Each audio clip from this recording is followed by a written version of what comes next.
నమస్తే, ఏబిఎన్ ఆంధ్రజ్యోతికి స్వాగతం. నేను మీ ఎన్ఎస్ఆర్. చలనచిత్ర కార్మికుల సమ్మె ముగిసి 2 నెలలు అవుతుంది. అటు ప్రభుత్వం, లేబర్ కమిషనర్ జోక్యంతో దాదాపు 2 నెలలుగా షూటింగ్లో పాల్గొంటున్నారు కార్మికులు. అయితే కార్మిక సంఘాల ఆ కోర్కెలు, అలాగే వాళ్ళ సమస్యలకు సంబంధించి, అలాగే ఇటు ఫిలిం ఛాంబర్ వాళ్ళ నిర్ణయాలకు సంబంధించి కూడా ఈ సమస్యలన్నిటి పరిష్కారం కోసం ఒక కమిటీని నియమించింది ప్రభుత్వం. మరి ఆ కమిటీ రీసెంట్గా సమావేశమైంది. ఆ సమావేశం తాలూకు విషయాలను, అలాగే కార్మిక సమస్యలు ఏ మేరకు పరిష్కారం అయ్యాయి, ఈ వివరాలన్నీ ప్రస్తుతం తెలియజేయడానికి మనతో పాటు 24 క్రాట్స్ సంబంధించిన తెలుగు చలనచిత్ర కార్మిక సమాఖ్య అధ్యక్షుడైన వల్లభనేని అనిల్, అలాగే చిత్రపూరి కాలనీ కూడా తనే ప్రెసిడెంటు. మరి ఈ 2 సంఘాల్లో ఉన్న సమస్యల గురించి, అలాగే కార్మికుల న్యాయపరమైన కోరికల గురించి ఇప్పుడు అనిల్ గారు ఏం చెప్తారో ఆయన మాటలో విందాం. నమస్తే అనిల్. నమస్కారం అండి. ఫస్ట్ ఆఫ్ ఆల్, మీ ఒక నాయకుడిగా నువ్వు చేసిన పోరాటం చాలా వరకు సఫలీకృతమైంది. అయితే కొన్ని సమస్యలు మాత్రం అపరిష్కృతంగా ఉన్నాయి. సో దానికి సంబంధించి రీసెంట్గా ఈ కమిటీ కూడా సమావేశమైంది. సో అసలు ఆ కమిటీలో ఎలాంటి చర్చ జరిగింది? సో ఇటు ఇండస్ట్రీకి, అటు కార్మికులకి న్యాయం జరిగేలా ఎలాంటి నిర్ణయం తీసుకోబోతున్నారు? అసలు ప్రభుత్వానికి నివేదిక ఎప్పుడు ఇవ్వబోతున్నారు? ఏంటి అసలు? ముందుగా ఏబిఎన్ వారికి మా కార్మికుల తరపున ధన్యవాదాలు. యాక్చువల్లీ మేము మా కార్మిక వేతనాల గురించే ఎప్పుడైనా సరే ఛాంబర్ వారితో మాట్లాడుతూ ఉంటాము. ఏదైనా చిన్న చిన్న సమస్యలు వచ్చినా అక్కడే కొట్లాడుకొని మేము సాధించుకుంటూ ఉంటాము. అటువంటిది మాకు ఈసారి వేతనాల విషయంలో మాకు కొంచెం ఛాంబర్ మాకు జాప్యం చేసిన విషయంగా మేము వారికి పలుమార్లు నోటీసులు ఇచ్చిన తర్వాత జరిగిన పరిణామాలన్నీ కూడా మీకు తెలుసు.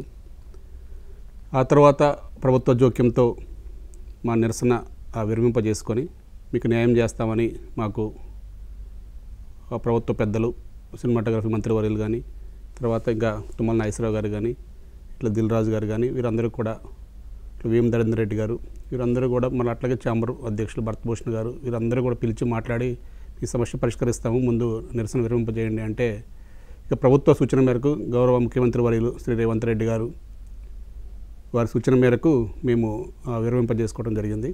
ఆ విషయంలో మాకు కార్మిక శాఖ ప్రిన్సిపల్ సెక్రటరీ దానకిషోర్ గారు, గంగాధర్ గారు, వారు కూడా కార్మికులకు న్యాయం చేస్తాము, కొన్ని రోజులు ఒక కమిటీ వేసుకొని పరిష్కరించుకుంటూ ముందుకెళ్దాము, ముందైతే షూటింగ్కి వెళ్ళండి అని చెప్పారు.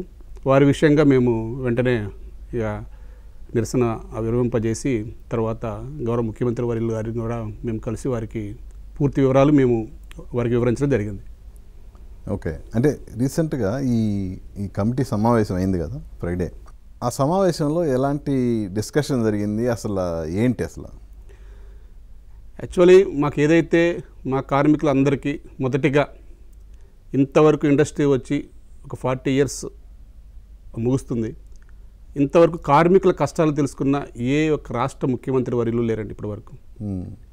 ఎందుకంటే ఎప్పుడు కూడా ముఖ్యమంత్రి వర్యుల దగ్గరికి వెళ్తూ ఉంటారు, కానీ ఎప్పుడు కూడా ఛాంబర్ వారు, ప్రొడ్యూసర్లు, నిర్మాతలు, డిస్ట్రిబ్యూటర్లు, ఎగ్జిబ్యూటర్లు వారి సమస్యలు వారు చెప్పడానికి వెళ్తారు తప్ప కార్మికుల సమస్యలు అసలు వారికి ఏ ప్రభుత్వ అధికారులు కూడా తెలియదు అని మాకు మొన్న అర్థమైంది.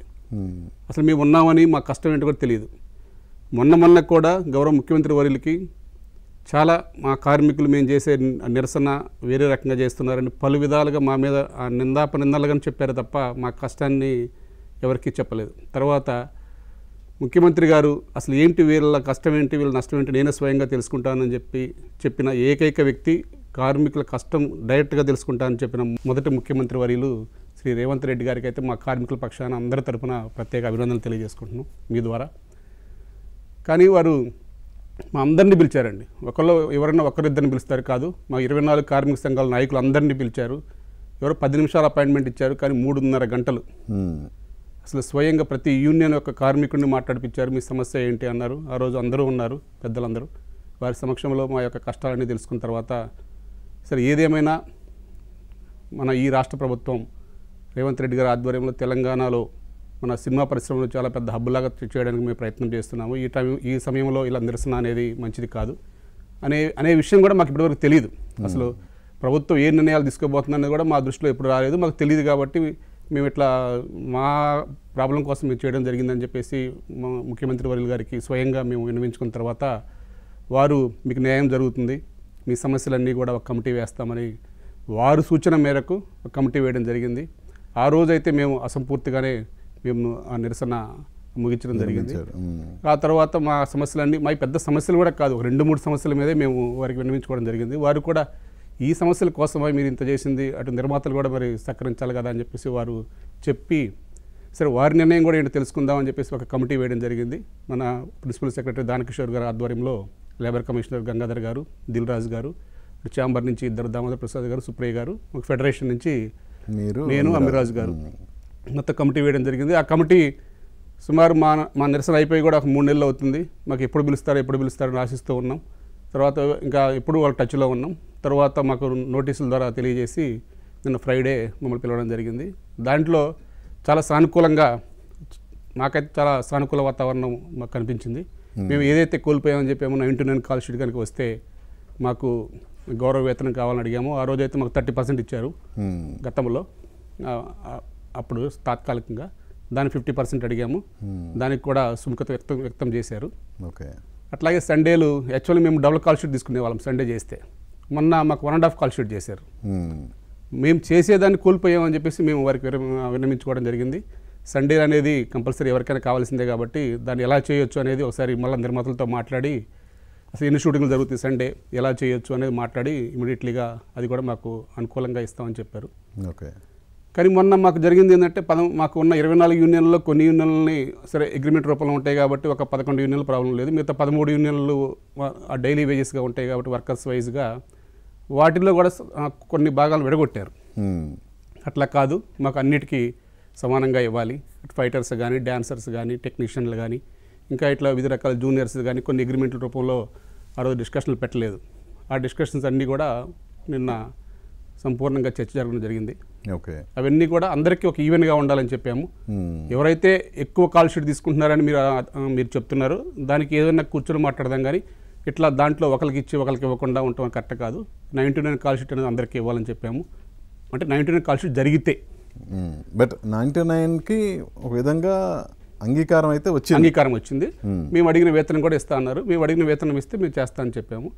ఆ తర్వాత నైట్ కూడా 99 తర్వాత కూడా 4 అవర్స్ జరిగితే call sheet, half call sheet ఇస్తామనేది ఎక్కడా లేదు. దాన్ని ఈ మధ్యకాలంలో వాళ్ళు తీసుకొచ్చారు తెర మీదకి. అంతకుముందు 4 అవర్స్ అనేది ఉండేది, కానీ పగలు జరిగితే ఎక్స్ట్రా 4 అవర్స్ ఉండేది. ఇది రాత్రి 99 జరిగితే ఎక్స్ట్రా 4 అవర్స్కి లేదు.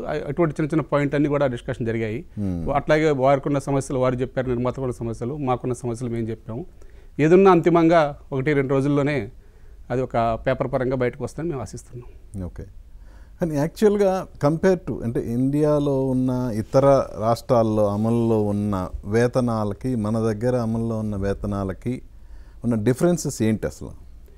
అంటే ఎవరి కల్చర్ వాళ్ళదండి. ఇప్పుడు మన దగ్గర ఇండస్ట్రీ, తెలుగు ఇండస్ట్రీ ఈరోజు ప్రపంచ ఖ్యాతి ఇండస్ట్రీ.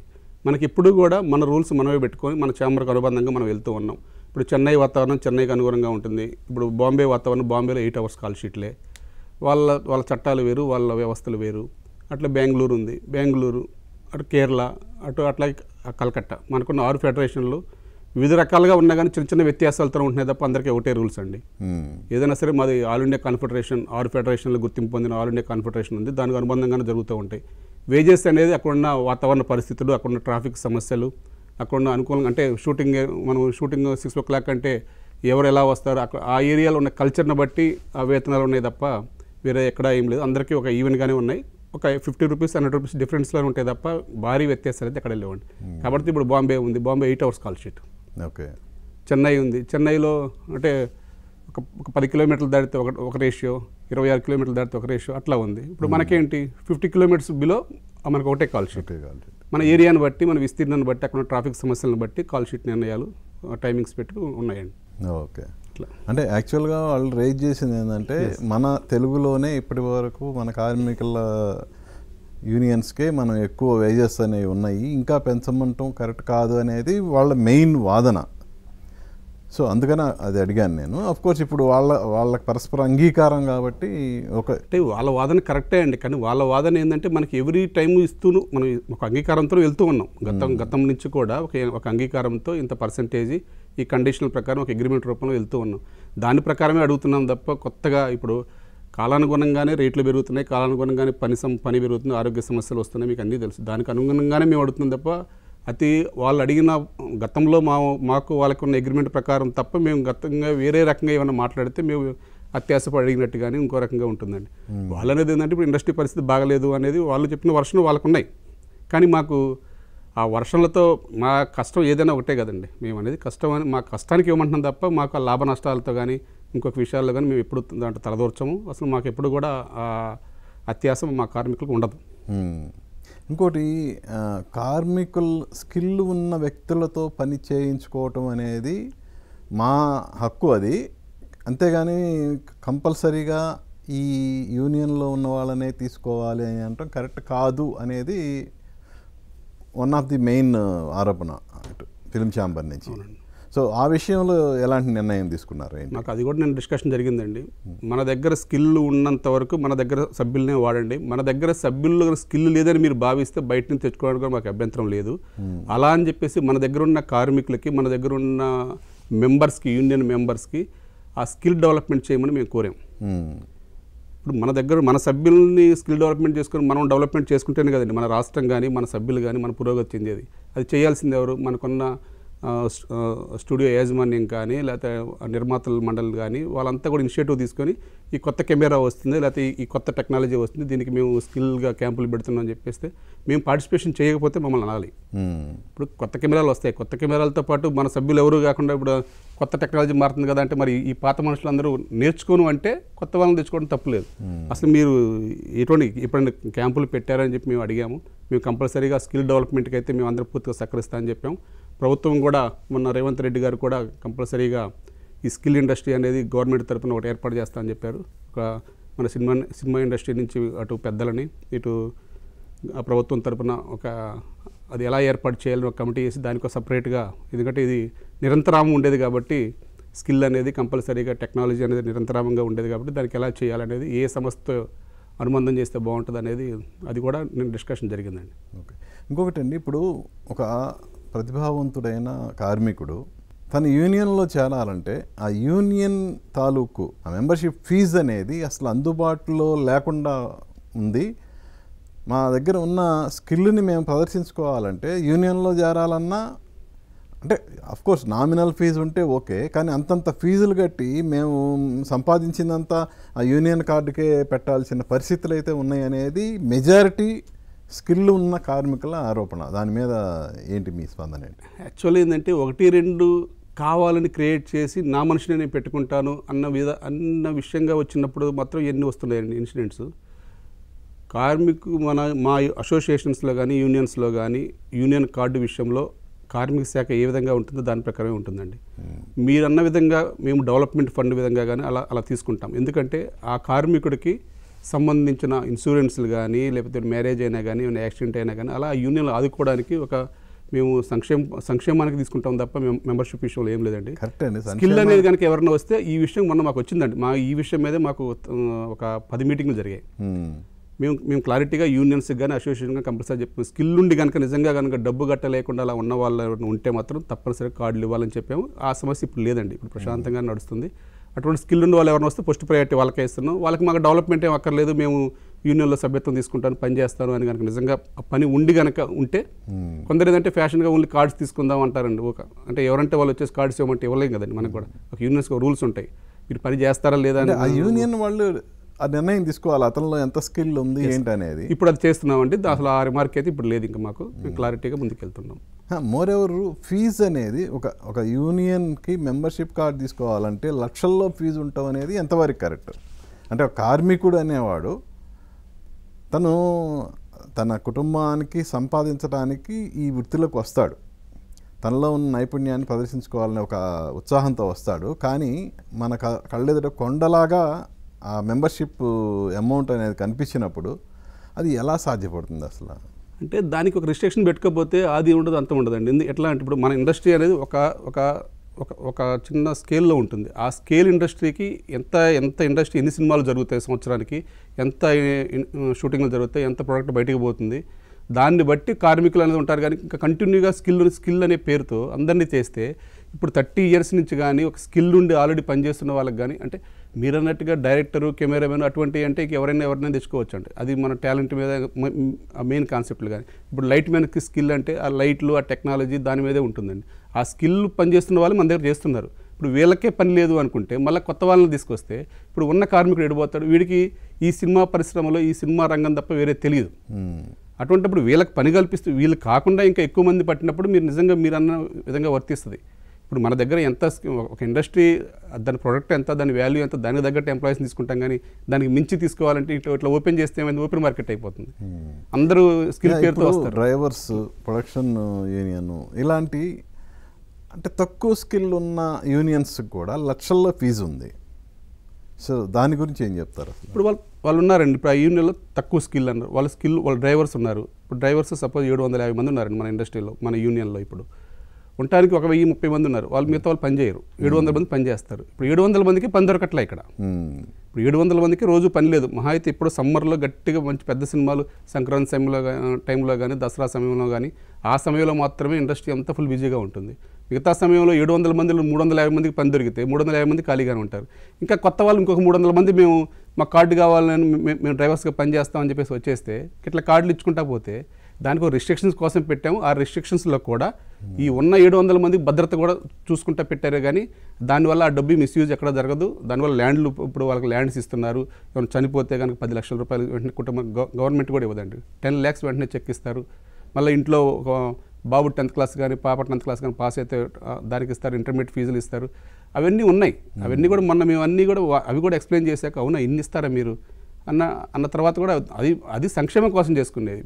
మీరు అన్నట్టు నిజంగా ఏంటంటే ఒక కెమెరామెన్, బాగా స్కిల్ ఉన్న కెమెరామెన్, మీరు ఒక సినిమా చేసి ప్రొడ్యూసర్ పెట్టుకున్నారనుకోండి, ఆయన కార్డు లేదని చెప్పేసి ఆపేస్తామంటే అది తప్పది.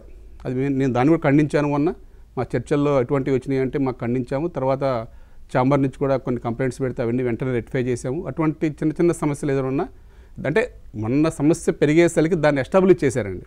మా మీద ఒక ముద్రలాగా చేయాలనే ఉద్దేశంతో ఎస్టాబ్లిష్ చేశారే. కానీ ఇప్పుడు ఆ సమస్య లేదు. ఎందుకంటే ఒక ఇండస్ట్రీ అనేది ఇండస్ట్రీలో ఎంతమంది కార్మికులు కావాలో అంతమందిని తీసుకుంటాం. కానీ ఇక గేట్లు తెరిచిపెడితే మరి దాన్ని కట్టడే ఉంటుందండి. ఏ ఇండస్ట్రీలో చేస్తారు అది.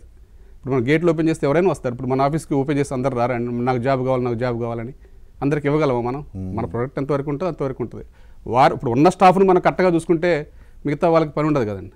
ఉన్న స్టాఫ్కి ఎంత కావాలి, ఎంత వేతనం కావాలి అన్నీ చూసుకొని ఇస్తాం. ఇంకా రేపు ఇండస్ట్రీ లార్జ్ స్కేల్ పెరిగింది అనుకోండి, అప్పుడు మీరు అన్నట్టు నిజంగా ఓపెన్ చేయకుండా వీళ్ళతోనే పని చేస్తున్నారు, మాకు కొత్త వాళ్ళని ఇవ్వట్లేదు అంటే అప్పుడు తప్పు అయింది. ఆ తప్పులు ఏమి లేకుండా ఈ 2 monthsలో ఇది కూడా మన సీఎం గారు కూడా కంపల్సరీ ఇదే ఫస్ట్ క్వశ్చన్ అడిగారు. మీరు కూర్చోబెట్టి డబ్బులు తీసుకుంటున్నారంట ఏంటి, పని చేయకుండా అడుగుతారంట ఏంటి, చాలా సబ్జెక్ట్తో మాట్లాడారండి. అన్నిటికీ ఒక్కొక్క క్వశ్చన్కి మేము వాళ్ళకి ఎక్స్ప్లెనేషన్ ఇచ్చిన తర్వాత వారు కూడా కన్విన్స్ అయ్యి కార్మికులకి అన్యాయం జరగకూడదని మా పక్షాన ఉన్నారని మేము భావిస్తున్నాం. ఇంకోటి ఆ యూనియన్స్ ఎవ్రీ ఇయర్ అంటే ఆ యూనియన్లో ఉన్న ఫండ్ తాలూకు ఇంత ఫండ్ ఉంది దీనికి ఇలా యూజ్ చేసామనేది ఒక యాన్యువల్ ఇది సభ్యులకు నివేదికలాగా అందించాలి కదా. అలాంటివి కొన్ని యూనియన్లో జరగట్లేదు అనేదే కదా అసలు ఈ ప్రస్తావన ఎందుకు వచ్చింది. కొన్ని యూనియన్లు అలాంటివి లేవు, నాయకులు కుమ్ముక్కై దాన్ని తినేస్తున్నారనేది బాగా వినిపిస్తుంది. అట్లా ఎక్కడ లేదంటే ఒకటే అండి, ఎప్పుడైనా సరే ఆ ఎలక్షన్ మూమెంట్లో ఇటువంటి ఆరోపణలు వస్తూ ఉంటాయి. ఎందుకంటే ఇప్పుడు కూడా అంటే గతంలో ఏం జరిగేదో మాకు తెలియదు. కానీ ఇప్పుడు నేను ఫెడరేషన్ ప్రెసిడెంట్ అయిన తర్వాత ఈ 6 సంవత్సరాల నుంచి కూడా ఒక ఎలక్షన్ పెట్టాలి అంటే ఏ యూనియన్ ఎలక్షన్ పెట్టాలి అన్నా కానీ ఫస్ట్ ఆ యూనియన్ యొక్క అకౌంట్స్ అన్నీ కూడా జనరల్ బాడీలో ఆమోదం పొందిన తర్వాత మాత్రమే నేను ఎలక్షన్కి వెళ్తున్నాను అండి. ఎందుకంటే మొన్నటి వరకు ఏంటంటే నెక్స్ట్ కమిటీ గెలిచేవాళ్ళు, ఆ గెలిచిన వాళ్ళు మన మెంబర్స్కి ఏం చేయాలి, ఎలా సర్వీస్ చేయాలి, ఎలా యూనియన్ డెవలప్ చేసుకోవాలనే విషయాలు పక్కన పెట్టి ఆ కక్ష సాధింపుల మీద వెళ్ళిపోయేవాళ్ళు. ఇప్పుడు మీరు అన్నట్టుగా అకౌంట్స్ మీద వెళ్ళిపోయేవాళ్ళు. ఆ అకౌంట్స్ ఇక దాని మీద పెట్టి వాళ్ళని సస్పెండ్ చేయటం, ఇట్లా ఆరోపణలు ఎదుర్కొన్నమాట వాస్తవం. మీరు చెప్పిన దాన్ని నేను ఏకీభవిస్తున్నా. కానీ అటువంటివి కూడా మేము అన్ని సరి చేసుకుంటా. ఇప్పుడు ఒక ఫెడరేషన్లో ఎలక్షన్ జరగాలంటే మళ్ళీ నెక్స్ట్ వచ్చేవాడు ఆరోపణ అనేది చేయకూడదు. గత సభ్యుడి మీద ఆరోపణలు చేయకుండా జనరల్ బాడీ తీర్మానం చేసుకొని అకౌంట్స్ అప్రూవల్ చేసుకొని ఏదైనా సమస్య ఉంటే అక్కడే ఒక అటక్ కమిటీ చేసుకొని అకౌంట్స్ మీద దాని మీద వారి మీద యాక్షన్ తీసుకొని, తప్పు చేస్తే యాక్షన్ తీసుకోవటమా, లేకపోతే లేదనుకుంటే క్లీన్ చిట్ ఇచ్చేసి మళ్ళీ ఎలక్షన్లో పోటీ చేయటమా, ఒకవేళ తప్పు చేశారని చెప్తే వాళ్ళ ఎలక్షన్లో కూడా పోటీ నుంచి మేము తప్పిస్తున్నామండి. ఈ మధ్యకాలంలో మేము ఎక్కడికి వెళ్ళినా ఇటువంటి జరిగిందంటే మేము పక్కన పెట్టేస్తున్నాం, పెట్టి ఫ్రెష్ ఎలక్షన్కి వెళ్తున్నాం. అందుకే ఇప్పుడు ఫెడరేషన్ ఇంత స్ట్రాంగ్గా ఇంత అంటే ఒక మూకుమ్మడిగా అందరూ ఒక నిర్ణయం ప్రకారం ఉంటున్నామండి. ఇప్పుడు మీకున్న ఈ 24 క్రాఫ్ట్స్లో ఈ ఏ యూనియన్ కరెక్ట్గా అన్నీ పక్కాగా ఉంది? మ్యాక్సిమం ఇప్పుడు అన్ని యూనియన్లు ఉన్నాయండి, కానీ ఆరోపణలు ఎదుర్కొంటున్న యూనియన్లు కూడా ఉన్నాయి అలా అని. కానీ ఎదుర్కొన్నా కానీ వెంటనే అటక్ కమిటీలు వేసాము. ఇప్పుడు సపోజ్ టెక్నీషియన్ యూనియన్ ఉంది, ఫైటర్స్ యూనియన్ ఉంది, ఇట్లా ఆరోపణలు జరిగాయి. మొన్నటిదాకా మేకప్ యూనియన్ జరిగింది, మేకప్ యూనియన్ అటక్ కమిటీ వేసాము, సాల్వ్ చేసాము, మళ్ళీ ఫ్రెష్ బాడీ పెట్టాము. ఇప్పుడు టెక్నీషియన్ యూనియన్ మీద ఆరోపణలు జరిగాయి, వాళ్ళకి జనరల్ బాడీ పెట్టాము, ఒక ఆడిటర్ నియమించాము, అటక్ కమిటీ వేసాము. ఆ ప్రకారం ముందుకు వెళ్తున్నాం. అది కూడా అతి త్వరలో మీటింగ్ పెట్టి వాళ్ళకి అనౌన్స్ చేస్తామని చెప్పాము. అట్లా ఇప్పుడైతే అప్పుడైతే అన్ని యూనియన్లో ఉండేదండి ఆ సమస్య. ఇప్పుడైతే మ్యాక్సిమం అన్ని యూనియన్లో లేకుండా ఒకటి ఏ యూనియన్ అయితే ఎలక్షన్ జరుగుతాయో ఆ యూనియన్ అన్ని సమస్య పరిష్కరించుకుంటూ వెళ్తూ ఉన్నామండి. ఎందుకంటే ఒకటి మీరు అనే ఆరోపణలు ఏంటంటే ల్యాండ్, ప్రతి యూనియన్ ఒక సభ్యుడి కోసం ల్యాండ్ కొంటున్నారండి. ల్యాండ్ ఏ యూనియన్ నాయకులు అయితే కొన్నారో ఆ యూనియన్ నాయకులు నెక్స్ట్ ఉంటలా. ఓకే, ఇదే మెయిన్ మీకు పబ్లిక్లో వినపడేది కూడా ఇదే. ఇప్పుడు సంక్షేమం కోసం అని చెప్పేసి ఆ రోజు జనరల్ బాడీలో పెట్టి ఆ రోజు కమిటీ ఆ రోజు ఒక ల్యాండ్ కొంటున్నారు. ఆ ల్యాండ్ రేటు ఒక రేటు జనరల్ బాడీలో అప్రూవల్ తీసుకొని కొంటారు. కానీ లేదు, ఈ నాయకులు తిన్నారని చెప్పేసి ఇక మోత్ పబ్లిసిటీ, సోషల్ మీడియా, ఇక ఆ యొక్క ఎలక్షన్ రాజకీయంలో వచ్చినప్పుడు మాత్రం కొంచెం ఇటువంటి ఆరోపణలు జరుగుతున్నమాట వాస్తవం. అలా ఎన్ని యూనియన్స్కి ఉంది ఈ ల్యాండ్ ఫెసిలిటీ అనేది? ల్యాండ్ కొన్న ప్రతి యూనియన్ బాడీ మారిందండి. ఆరోపణలు ఎదుర్కొన్నారు. ప్రతి ఒక్క ల్యాండ్ కొన్న ప్రతి యూనియన్ సుమారు 10-12 యూనియన్లు ల్యాండ్ కొన్నారు. 10-12 యూనియన్లు బాడీలు మారిపోయింది. వాళ్ళ మీద ఇప్పటికీ ఆరోపణలు ఎదుర్కొంటూనే ఉన్నారు. వారు కొన్నది సంక్షేమం కోసమే. ఆ రోజు అందరూ పొజిషన్ అందరూ కలిసే ఒక ఏకాభిప్రాయంతో కొన్న ల్యాండ్లే. కానీ ఇక ప్రతి దగ్గర ఒక 10% ఉంటారు, కానీ అందరినీ సాటిస్ఫాక్షన్ చేయలేము. ఇక వారికి ఎంతసేపటికి ఆ నిందల మీదే ఉంటారు. ఇక అలా కొన్ని కావాలని స్వార్థంతో కొన్ని తప్పులు చేసిన వాళ్ళు కూడా ఉన్నారు. అలానే నేను అందరినీ ఏకీభవించిన, కానీ కొన్ని చేసిన వాళ్ళు ఉన్నారు. చేసినట్టుగా వారికి కూడా ఆ సస్పెన్షన్ చేయడం జరిగింది, వాళ్ళు పోటీ చేయకుండా చేయడం జరిగింది కొందరిని. అదన్నీ ప్రక్షాళన చేసుకుంటానే వస్తున్నామండి. ఓకే, ఈ కార్మికులకి ఏజ్ లిమిట్ ఏంటి అసలు? ఒక్కొక్క యూనియన్లో జనరల్గా ఒక ఏజ్ వచ్చిన తర్వాత అంత యాక్టివ్గా ఉండరు కదా, ఎంత స్కిల్ ఉన్నా బాడీ సహకరించదు కదా. అలాంటి ఏజ్ లిమిట్ ఏమన్నా ఉందా? మనకి అటువంటిది ఏజ్ లిమిట్ ముసలోళ్ళు అనేది ఇక్కడ రాలేదండి. అటువంటి వాళ్ళు ఉంటే మేము వాళ్ళు రిటైర్మెంట్ తీసుకుని వెళ్ళిపోతారు పని లేనప్పుడు. అసలు అంటే మన కంపెనీ, మన సినిమా కంపెనీ, మన ఇండస్ట్రీలో ఏంటంటే వచ్చే టెక్నీషియన్ ఫస్ట్ రోజు ఎవరన్నా చేయలేని వాళ్ళు వస్తే నెక్స్ట్ డే కంప్లైంట్ పెడతారు, మాకు వాళ్ళు వద్దు వేరే వాళ్ళని తీసుకుంటారని చెప్తాను. వాళ్ళ చాయిసే ఉంటుంది, మన మేనేజర్ చాయిసే ఉంటుంది. కాబట్టి ఇప్పుడు మన సినిమా నిర్మాత అన్నింటిలో పార్టిసిపేషన్ చేయలేరు కాబట్టి మేనేజర్ కానీ ఇప్పుడు ఈపీ ఎగ్జిక్యూటివ్ ప్రొడ్యూసర్ గారు ఉంటారు. సరే ఒకరోజు అలా మేము ఏమైనా కావాలని స్వార్థంగా మేము పంపించినా నెక్స్ట్ డే మాకు వీళ్ళు వద్దు, మాకు వీళ్ళు కావాలని చెప్పుకునే హక్కు వాళ్ళకు ఉంటుంది. కాబట్టి మేనేజర్ ఎవరు డిజైన్ చేస్తే వాళ్ళే ఉంటారు తప్ప మేము కంపల్సరీ వీళ్ళు పెట్టుకోవాల్సిందే అనే హక్కు మాకు లేదు. అది మేము అలా ఎప్పుడు చేయము, అలా చేయబోము కూడా. అంటే ఇవన్నీ ఆరోపణలు వచ్చాయి, కానీ మేము వచ్చిన తర్వాత అయితే ఇటువంటిది లేవు. ఇటువంటిది ఇప్పుడు కూడా మేము ముందుకు తీసుకువెళ్ళలేదు. మేమే ఖండిస్తాం దాన్ని. అటువంటి వాళ్ళు ఎవరైనా ఉంటే, ఇప్పుడు మన కెమెరా మోయగలిగిన వాళ్ళు, కెమెరా పెట్టగలిగిన వాళ్ళని తీసుకుంటాం, కానీ ఎవరిని ముసలి తీసుకొచ్చి పైన ఎక్కమంటే వాళ్ళు కింద పడితే రేపు పొద్దున ఎవరు బాధ్యులు, ఎవరు దాన్ని మేము ఎప్పుడు ఎంకరేజ్ చేయమండి. మేము ఎప్పుడు కూడా మీకు ఎలాగా మా నిర్మాతకి ఎవరు కావాలో వాళ్ళనే తీసుకోమని చెప్తాం, కానీ ఆ యూనియన్ నుంచి తీసుకోమని చెప్తాం. అంతే మేము చెప్పేది అది ఒకటే. కమింగ్ టు చిత్రపురి కాలనీకి మీరు ప్రెసిడెంట్. ఇక్కడ కార్మికుల సమస్య కోసం మీరు అటు ఛాంబర్తో హోరాహోరీగా చర్చలు జరుగుతున్నారు. దానికోసం రెయిన్బోలు కష్టపడుతున్న టైంలో చిత్రపురి కాలనీ సంబంధించిన కొంతమంది వ్యక్తులు మీ మీద అవినీతి ఆరోపణలు చేస్తూ ఛాంబర్ దగ్గర ధర్నాకు దిగారు కదా. ఏంటి అసలు ఆ చిత్రపురి కాలనీ గొడవ ఏంటి? ఎందుకు మీ మీద అలాంటి ఆరోపణలు వచ్చాయి? ముందుగా ఒకటే అండి, చిత్రపురి కాలనీ అనేది 1994లో కోట్ల విజయభాస్కర్ రెడ్డి గారి యొక్క సహకారంతో ఆ రోజు ముఖ్యమంత్రి వర్యులుగా వారు ప్రభాకర్ రెడ్డి గారు చొరవతో ఆ రోజు మాకు ల్యాండ్ సమకూర్చడం జరిగింది. అప్పటి నుంచి మాకు 1994 ల్యాండ్ వస్తే 2003లో వర్క్ స్టార్ట్ అయింది. అప్పుడు తమ్మారెడ్డి భరద్వాజ గారి యొక్క సహకారంతో స్టార్ట్ అయింది. ఆ తర్వాత ఐవీఆర్ఎస్ఎల్ కంపెనీ కాంట్రాక్ట్ ఇవ్వడం జరిగింది. 2009లో మన కొంజేటి రోషే గారి చేతుల మీదుగా భూమి పూజ చేయడం జరిగింది. 2009 నుంచి 3 సంవత్సరాల్లో ప్రాజెక్ట్ కంప్లీట్ చేయాలి. 3 ఇయర్స్ అండి మాకు హెచ్ఎండి పర్మిషన్, 3 ఇయర్స్ లేదా 4 ఇయర్స్ 5 ఇయర్స్లో కంప్లీట్ చేయాలి మొత్తం. అప్పటికి ఐవీఆర్ఎస్ఎల్ కంపెనీకి ఇవ్వడం జరిగింది. అప్పుడు డబ్బులు పుష్కలంగా ఉన్నాయి. ఇటు ఫైనాన్షియల్గా మేము ఎస్బీఐ బ్యాంక్ నుంచి లోన్ కూడా తీసుకోవడం జరిగింది, అంతా బాగుంది. కానీ ఆ తర్వాత 2009 నుంచి 2014 లోపు ఒక 2000 ఫ్లాట్లు అయితే హ్యాండ్ ఓవర్ చేయగలిగాం తాత్కాలికంగా. ఇక ఆ తర్వాత మీకు అందరికీ తెలుసు ఐవీఆర్సెల్ కంపెనీ ఐపీ పెట్టడం, అక్కడ ఒక సుమారు మాకు ఒక 96 కోట్ల రూపాయలు అడ్వాన్సుల రూపంలో వెళ్ళిపోవడం వారికి.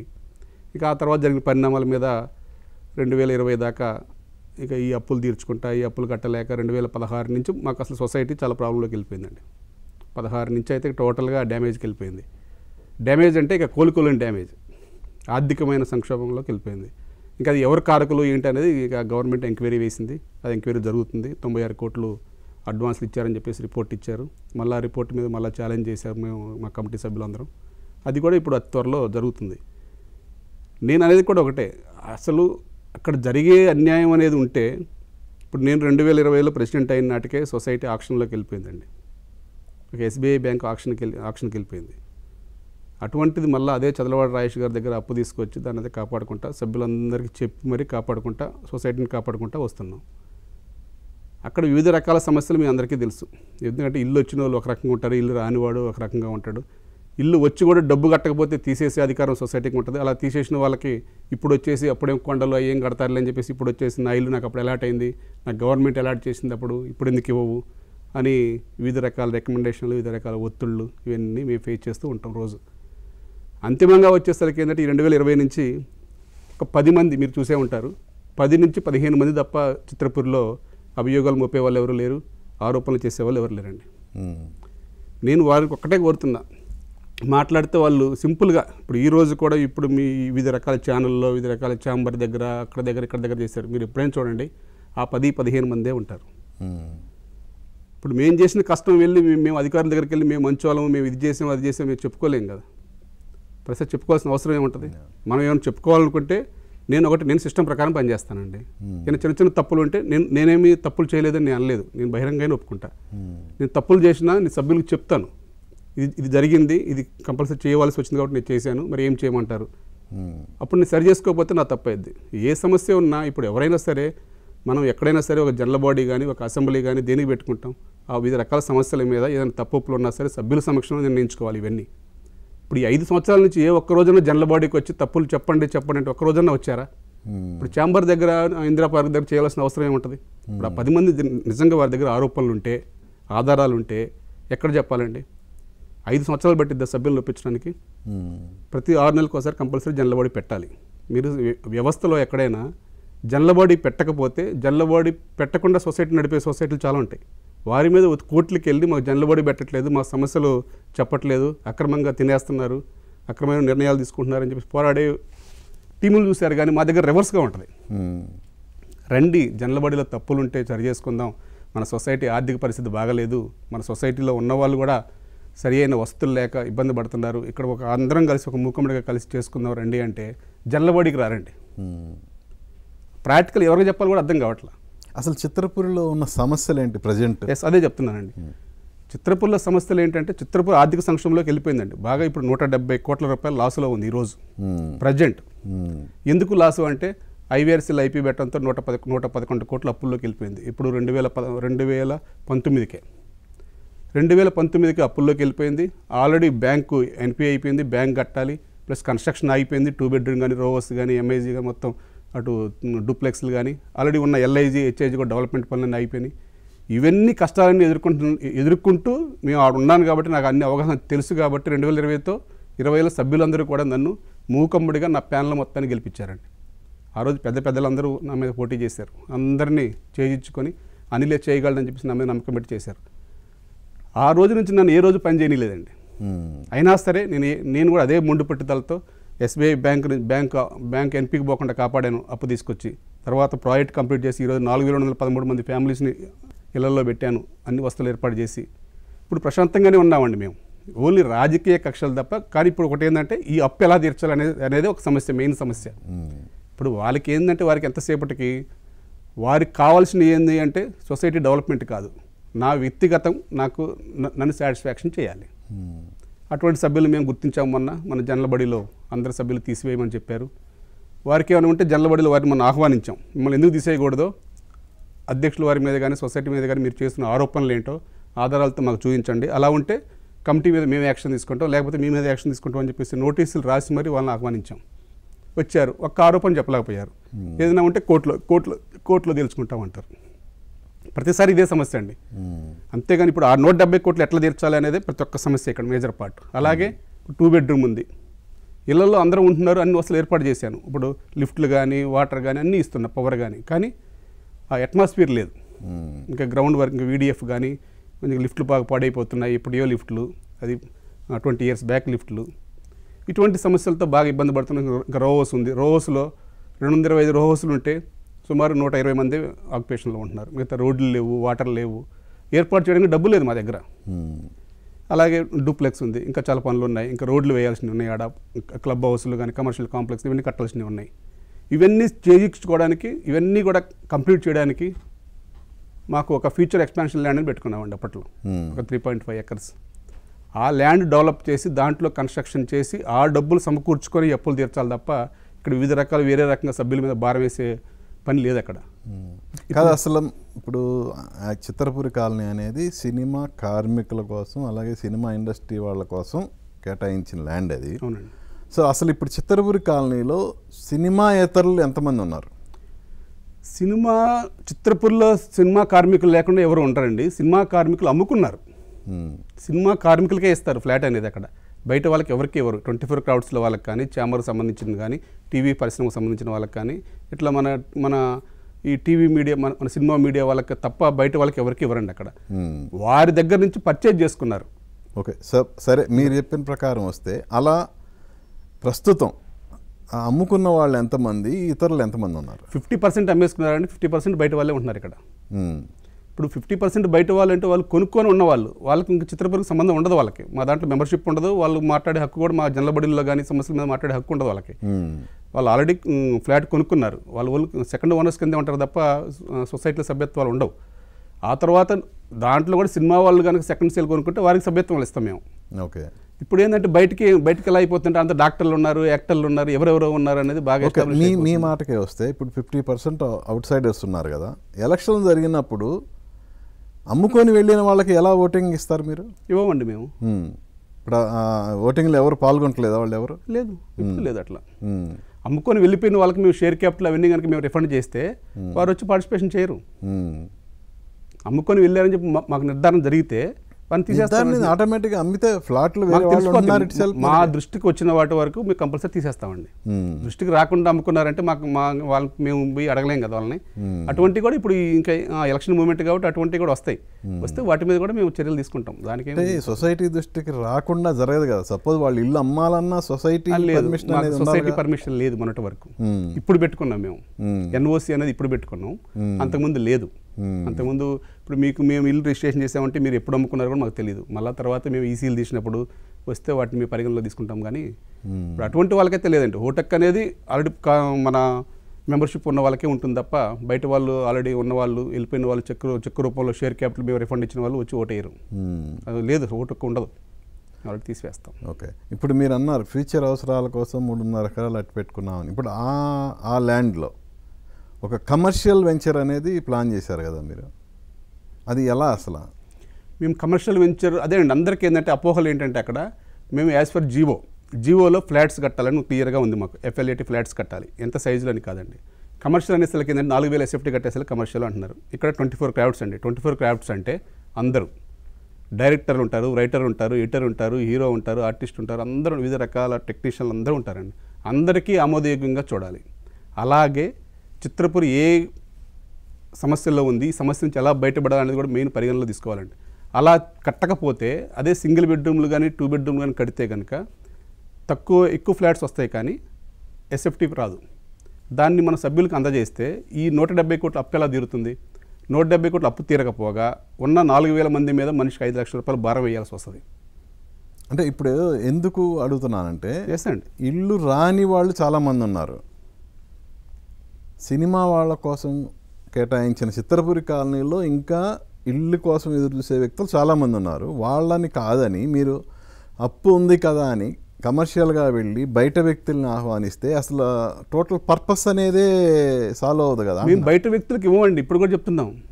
బయట వ్యక్తులకు ఎవరికి ఇవ్వరు. ఇప్పుడు కూడా ఇప్పుడు ఆ 4000 ఎస్ఎఫ్టీ ఫ్లాట్స్ కూడా మన సినీ రంగానికి సంబంధించిన వారికే ఇస్తాం తప్ప బయట వ్యక్తులకు ఇవ్వరు. ఎందుకంటే ఇప్పుడు మీరు అన్నది వర్కర్స్ అంటే అందరూ ఉంటారండి. ఇక్కడ వర్కర్స్ అంటే ఓన్లీ జూనియర్ ఆర్టిస్టులు లైట్మెన్లు కాదు. 24 యూనియన్లు అంటే డైరెక్టర్లు. నేను చిత్రపూర్ పరంగా మాట్లాడుతున్నా. చిత్రపూర్లో ఉన్న యాజ్ పర్ బైలా ప్రకారం అయితే సినీ రంగానికి సంబంధించిన అందరూ అంటే సినీ రంగంలో అందరూ ఉంటారండి. వాళ్ళందరూ వాళ్ళు కొనుక్కునే స్థాయిని బట్టి వాళ్ళకి ఇస్తారు. ఇప్పుడు మిగతా సింగిల్ బెడ్రూమ్ 2000 ఫ్లాట్లు కట్టాం, డబుల్ బెడ్రూమ్ 1000 ఫ్లాట్లు కట్టాం. ఆడున్న పరిస్థితిని బట్టి ఎక్కువ ప్రయారిటీ వర్కర్స్కే ఇచ్చాం. ఇప్పుడు అలా అంటే ఇండస్ట్రీలో ఈరోజు 25,000 మంది ఉన్నామండి మేము. ఇప్పుడు ఈరోజు కార్మికులు ఓన్లీ మీరన్న విధంగా ఓన్లీ డైలీ వేజెస్ ఉండే వాళ్ళమే 13 యూనియన్లు సుమారు 15,000 మంది ఉన్నాం. ఇప్పుడు 15,000 మందికి ఇప్పుడు అందరికీ ఆశ ఉంటుంది ఇప్పుడు ఇల్లు కావాలండి. ఇప్పుడు వాళ్ళందరికీ ఇల్లు ఇవ్వాలంటే మేము ఎక్కడ తెచ్చిస్తాం? ఇప్పుడు ఆడ ఏది కట్టినా ఇప్పుడు ఒకవేళ సింగిల్ బెడ్రూమ్లు కట్టినా డబుల్ బెడ్రూమ్లు కట్టినా మహా అయితే వచ్చేది 350 ఫ్లాట్లు. ఇప్పుడు మేము ఇట్లా కట్టడం వల్ల హై రేంజ్ బాటం వల్ల వచ్చిన ఫ్లాట్ 284 ఫ్లాట్స్. వ్యత్యాసం ఎక్కడ? మనకున్న ల్యాండ్లో వచ్చేది 350 ఫ్లాట్లు ఎంత చేసినా అంతకుమించి రావు. వాళ్ళు ఏంటంటే అక్కడ ల్యాండ్ కానీ అయిన అవగాహన లేని వాళ్ళు ఇష్టం వచ్చినట్టు మాట్లాడుతున్నారు, కానీ సొసైటీ మీద అవగాహన ఉన్న వాళ్ళు ఎవరు మాట్లాడరండి అట్లా. ఓకే, ఆల్రెడీ మీరు కాల్ఫర్ చేశారు, ఆల్రెడీ అన్నీ అమ్ముడుపోయినాయా? ఎలా ఉంది రెస్పాన్స్ అసలు? లేదండి, మేమే ఇంకా పర్మిషన్లు అన్నీ వచ్చాయి. ఎర్త్ వరకు ఇంకా చిన్న పర్మిషన్లు ఉన్నాయి. వాటి కోసం అని చెప్పేసి ఇంకా బుకింగ్ స్టార్ట్ చేయలేదు. ఎవరన్నా కాల్ ఫర్ మేము అఫీషియల్గా ఇంకా లాంచ్ చేయలేదు ఇంకా బుకింగ్స్.